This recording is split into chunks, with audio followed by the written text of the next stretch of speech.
It's Tuesday, so it's time for another episode of A Mental Health Break. Talking about our mental health is the perfect way to improve our future. On each episode, you will walk away with new tools to help you thrive each day.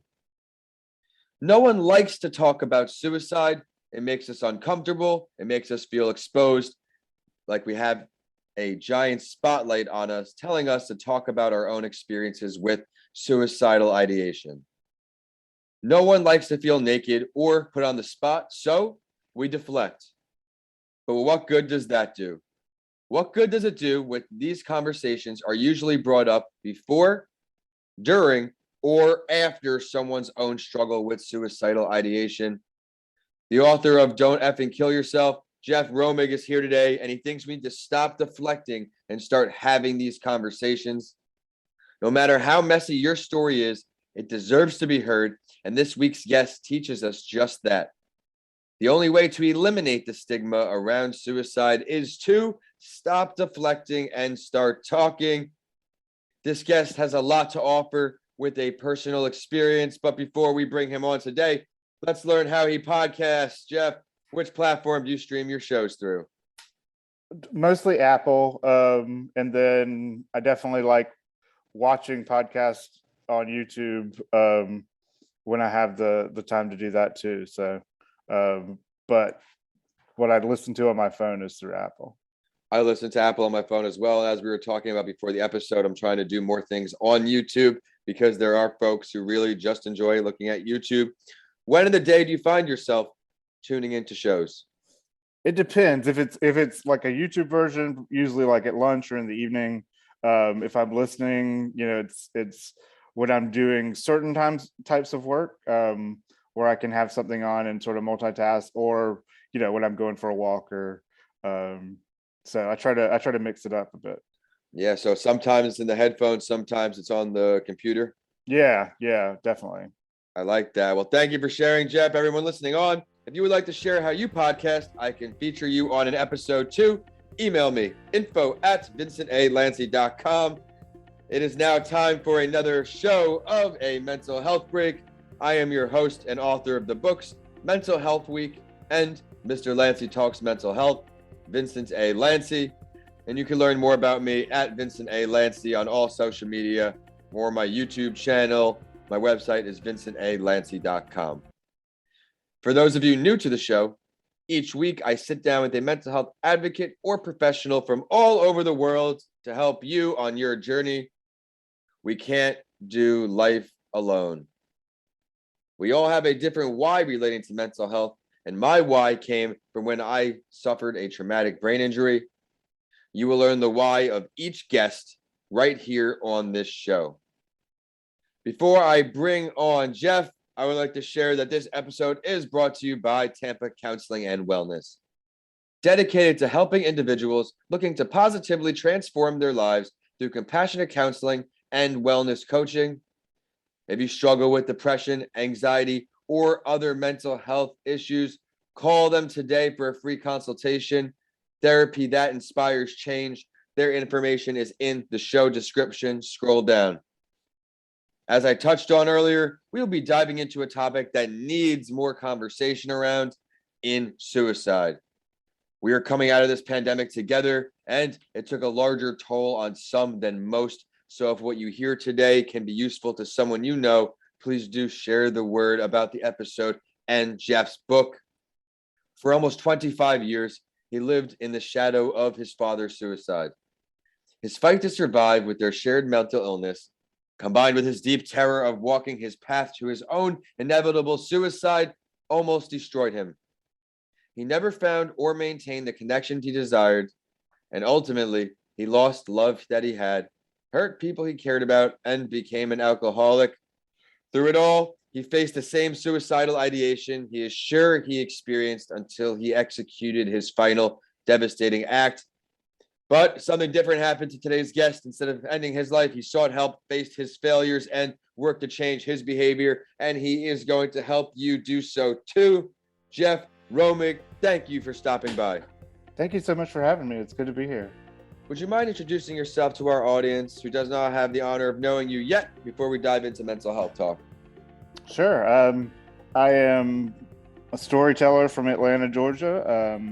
Started writing when I was before I was even in middle school, and was a teen journalist and then a professional journalist, and um, have been in nonprofits and political work over the past 15 years. And but storytelling has been a thread through my life, and it's exciting to be um, about to publish my first book, Don't Effing Kill Yourself, and talk about my journey.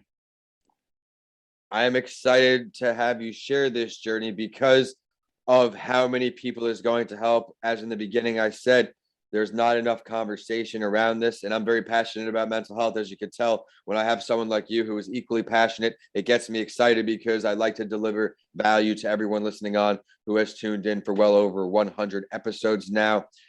I would like to now ask you about the mental health disparities you've experienced here. Obviously, more spoken about ones, mood disorders, anxiety disorders. Which did you come across?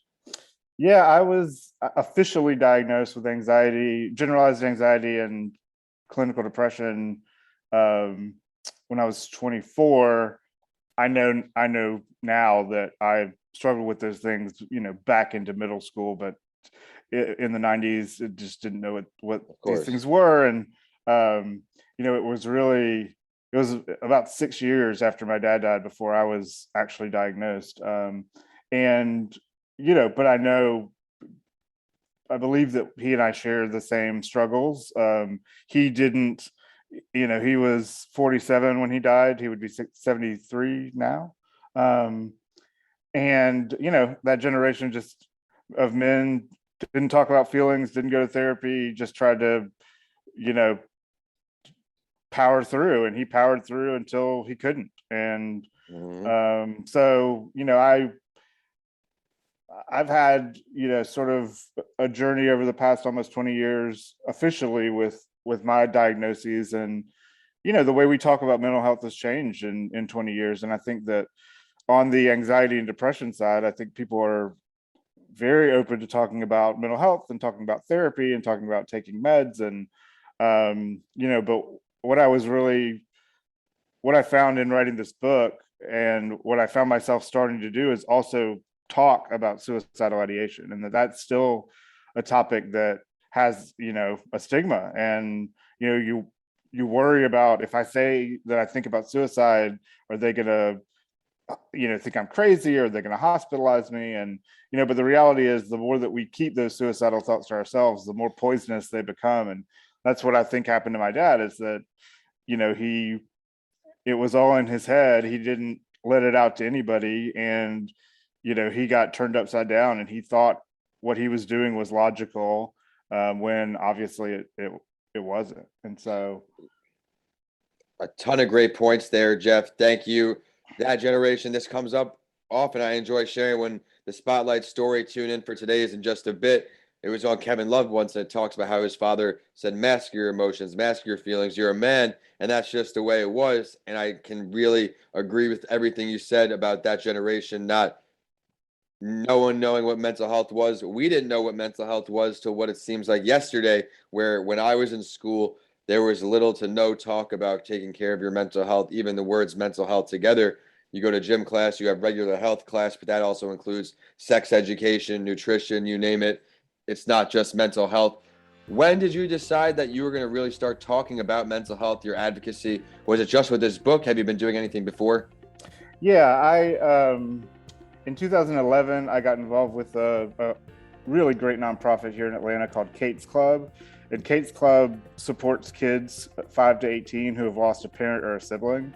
I also did a little work on the advisory board of AFSP, American Foundation for Suicide Prevention's Atlanta chapter. But for me at that time, like I said, that was in the 2011, 2016 kind of time frame.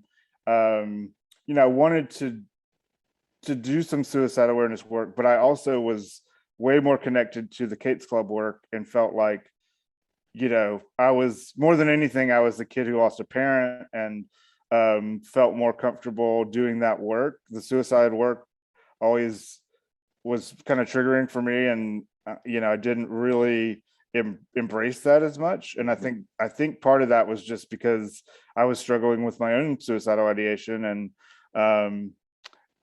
so I've definitely been an advocate for a while, but I think it's, with as I wrote this book, it was, just wanting to, I guess the way that I frame it is, I'm the person that doesn't want to die, but just doesn't want to live the way that I'm living at moments. And, there's a segment of that population that is looking for answers, but again, with the stigma around talking about suicidal ideation, they're looking for books, and they're looking on Amazon, or they're looking at their local independent bookstore or Barnes and Noble or whatever. Yep. And, I would find myself in those self-help sections just looking for an answer. And, and I thought the best thing that I could do, the thing that helped me, was connecting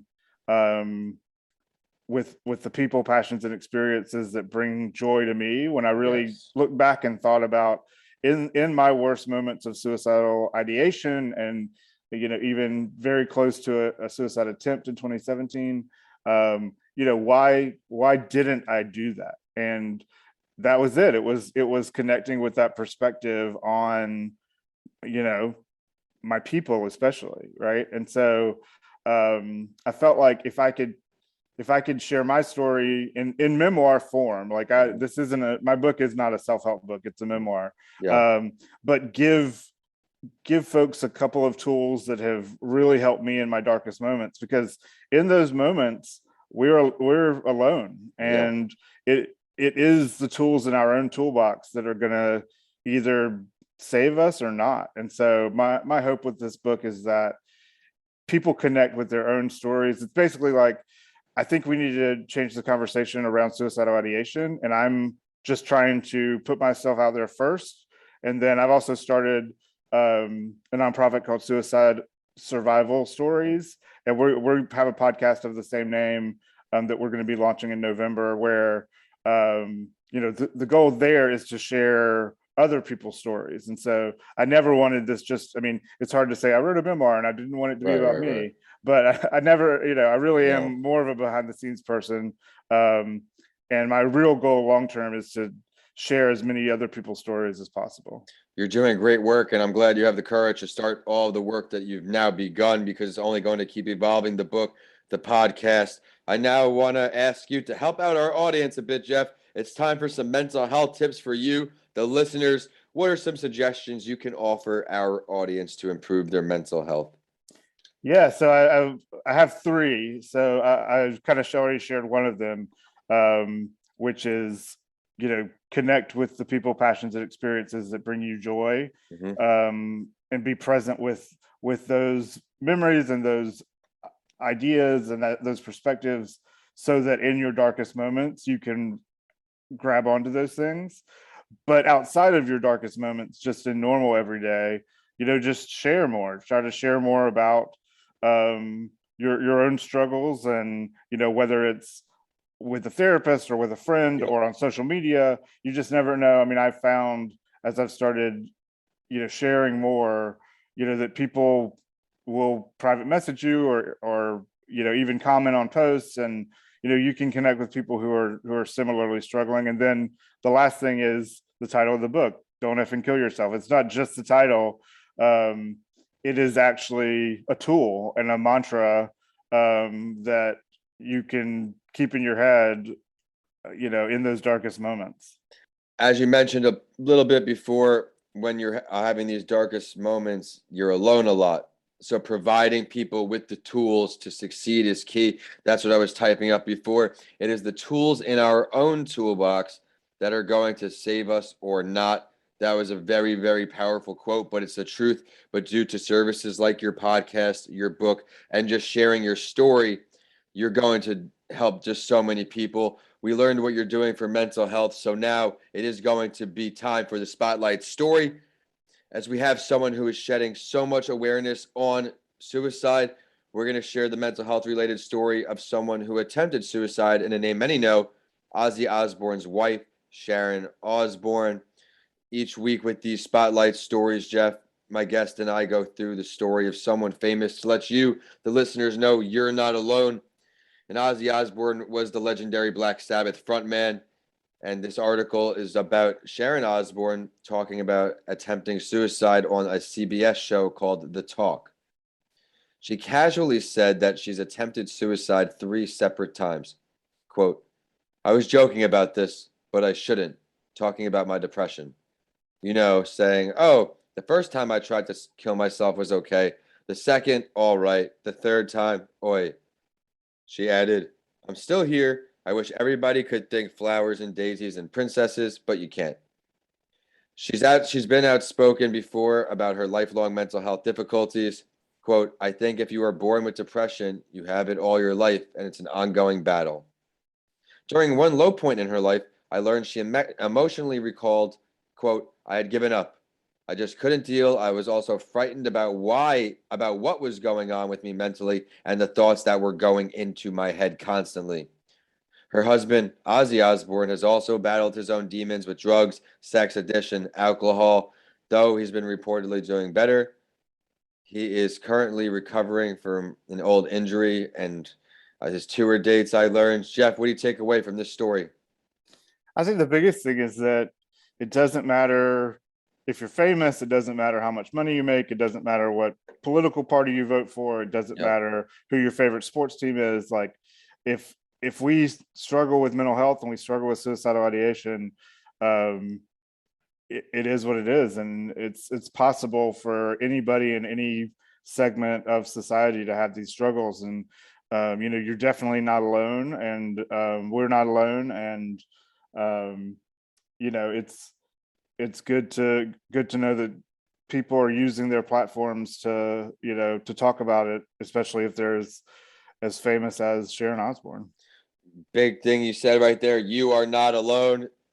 Remember that. There's always someone to talk to. There's always a resource out there. Hop on Google. There's a lot out there. Jeff, I got to thank you so much for coming on the show, taking the time to join us on this series too. Your openness and honesty is going to help so many people. As you mentioned, the brand new book is coming out. Please tell everybody where to find that book, where they can find you. Yeah, so you can find me. My website is suicidesurvivalstories.org. You can follow the nonprofit on Twitter and Instagram at share, SHARE with SSS. And you can find the book at DFKY book on Twitter and Instagram. It's available for purchase starting November 2nd. So I hope you check it out and follow what we're doing. Absolutely. Before I sign off, we do have to ask you for your last word. Yeah, I think it's, my last word is just don't be afraid to seek help. I mean, if it's whether it's about suicidal ideation or anxiety or depression or panic attacks or substance abuse. I mean, for me, I've been sober for almost 4 years. I was able to get sober through Alcoholics Anonymous. It's free. It's not the only way to get sober, but it's been an amazing program for me. And so there are lots of resources out there that are free or scalable, even on the money side. So don't let money be a barrier, and just search for those resources and do what you need to do to take care of yourself. But share your story and talk to others and build your own toolkit. Cannot let money deter you. Of course, we're at a mental health break for all social media besides Twitter because of the character limit. We are at Podcast by Lancey, but at least you get updates from all of my shows. I am at Vincent A. Lancey on all social media, YouTube, and my website is vincentalancey.com. Thank you for tuning in, and we will see you next week on a mental health break. Jeff, thanks for stopping by. Thanks so much for having me.